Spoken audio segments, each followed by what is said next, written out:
A little over a year ago, John and I did a TED Talk in New Orleans about human connection. And you may not think that was a big deal, but it was kind of a big deal because I'm from Berkeley. I was born there. I'm the founder of Move On and Moms Rising. And I had to be very intentional about, thank you, about finding people that were conservative to talk to because I was curious and I had a lot of questions. Well, I am not a progressive. It may be obvious. I'm actually from Kentucky originally, coal mining country of Kentucky. And in the 80s, I worked in Republican politics. I worked for the first President Bush, Republican National Committee, Senator Mitch McConnell. I'm sure he's very popular around here. And but that was a while ago. So for the last 25 years, I've been in technology. I moved out to Seattle to join the original Microsoft Office team, and then came down here to work for Netscape and became the team lead for, product manager lead for Netscape Navigator. Today, I live in San Francisco, and believe it or not, I am still a Republican. And That's awesome. I love that. That's great. And John's my very good friend. And we agree on some really critical things. That, in fact, we are living in increasingly toxic times politically. And that not only are we ceasing to share facts, we're living in separate narratives, and that's a huge problem. So a number of years ago, I co-founded with many partners from many backgrounds something called Living Room Conversations that allow people to have conversations across different, small conversations with just, and here we have the picture, me in my living room with a living room conversation with my Tea Party co-founder friend, Mark Meckler, and that was a great conversation, and also we're doing it by video. So Living Room Conversations is creating that capacity for us to have these conversations in a container that allows us to really listen. And that's something that I think will really resonate in this crowd. So while Joan was starting Living Room Conversations, I was looking at the problem in a little different way. She was basically dealing with relationship filter bubbles. And I was thinking about information filter bubbles and started something called AllSides. Now, the idea here is that I was very concerned that people didn't really see the whole picture. And the idea here is using a lot of technology and sentiment analysis in other ways, we automatically show different points of view of the same news story right next to each other. You can even do searches online with this. And actually, instead of seeing what you frequently get on Google or other search engines, kind of the same perspective, but from 12 different sources, we automatically provide different perspectives on the same issue, on the same news, so that we can actually be free to decide for ourselves, to think for ourselves. And then I met Joan. And the thing is that it's really interesting because we realized immediately. Joan asked me to go on a walk, and one of my moral of stories is if Joan Blades asks you to go on a walk, go on that walk. Because we just went on a walk, it was in Virginia, and we realized that what we were doing was completely complementary, that we completely were fighting the same fight, and then bringing together freedom from information filter bubbles and relationship filter bubbles, there was really some magic that could be had there.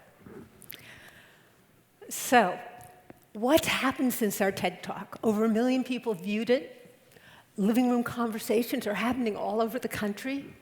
AllSides is at about 2 million views per month. And so let's do a thought experiment. What if tomorrow morning when all the leaders in DC woke up, they all had climate change as their top concern?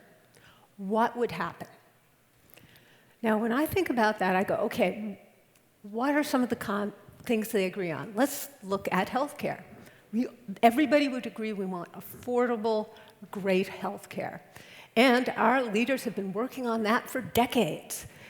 And they have achieved the most expensive healthcare in the world per capita. And we're not even in the top 10 when it comes to outcomes. So it's not just about convincing people. It's about having a relationship. It's about caring about each other. so that we have everybody's best ideas in the room. And when we care about each other, then everything changes. So when you want to fix a problem, we got to start by looking at the cause of the problem. And this is kind of where we get to it. So 22 years ago at, I guess it's actually up in Portland, Oregon, I gave a speech. And I had other people in Netscape back then. We were totally bought into the promise of the internet. So we'd be connected to all this great information online and all these great people. So we could actually make great decisions for ourselves with really good information, better decisions. And we appreciate people for who we individually are, not just tolerate them, but really appreciate who they are. And in a lot of ways, the internet's done that. But I was concerned that we would actually also have this problem where we would actually, the internet would train us to discriminate against each other in new ways. And what they now call that is filter bubbles. So here's what's really happened. So we have this overwhelming noise of information. Too many people, too much information, so we actually go ahead and we filter it out. We use technology. And we use that technology to kind of just let in what we want to let in. And there are two very scary things that happen then. When we only around people just like us, or we only see information that we already agree with, study after study shows this, a University of Colorado studied this recently, that we become much more extreme in our points of view. And we become much less tolerant of anybody with a different point of view or any idea that's different than ours. That's pretty much what we're seeing nationwide and worldwide, in modern worldwide today. But there is a solution to that, and that's getting out of these crazy filter bubbles. Okay, so let's filter bubbles. How many of you in this group have friends that have really different political beliefs? Okay, good. Now, how many of you have political conversations about the things that are challenging with those friends? That's pretty good. It's not everybody for sure, but that's pretty darn good. The interesting thing well, interesting's kind of not the right word. The really disturbing thing that's going on is we're finding more and more people are not comfortable co-hosting a conversation, having a conversation across differences, because so many people have lost relationship in the last few years because political polarization has escalated. So we do have technology to help. We have the video conversation, so people can have video living room conversation with friends and old schoolmates in other parts of the country. And we have friends telling friends, but we also have something we like to call mismatch. So the idea, it's kind of like a dating site, but in a way, the worst dating site ever. So we're not matching you with your future, we're mismatching you across divides, socioeconomic, political, geographical divides, for a genuine, real conversation. And we don't really know necessarily how to do that as individuals anymore. So we actually include, and you see in the screen, how we actually guide you with a very carefully structured conversation guide, step by step, that Living Room Conversations has been using over 1,000 times. And what happens is, accidentally, we discover our common humanity and where we actually agree and how we can come together. It's not just a little app. This is actually for a much broader world. It's a platform for the Bridge Alliance. There are over 90 organizations part of this Bridge Alliance, which each organization is actually dedicated to bridging divides across differences.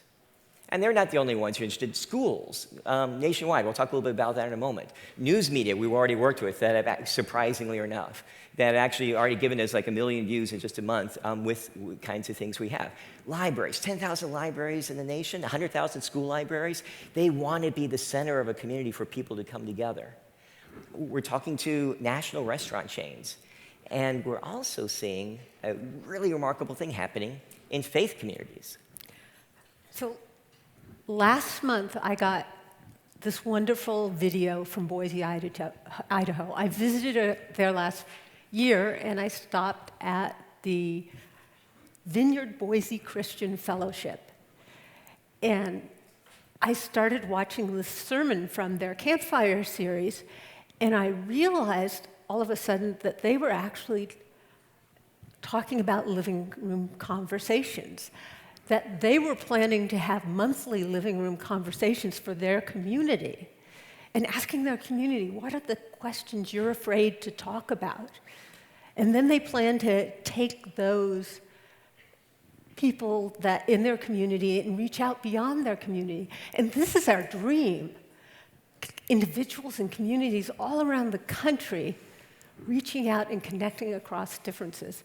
And I have to, the Reverend Pastor Trevor Estes did this sermon about, the work that Christ did, that Jesus connected. And I'm not good at memorizing things, so I had John put it on a slide for me. Big picture, God is love. You cannot make God visible to others without loving them right where they are. That means outsiders are welcomed. Outsiders find warmth. Outsiders are invited into deep conversation, and they don't get burned. The sermon gave me chills. This is what we're dreaming of. And I got to hear things in a new way. Yeah, it's really a beautiful thing to experience. We are seeing it in schools as well. And we just got together recently with the schools program, just started last year, really.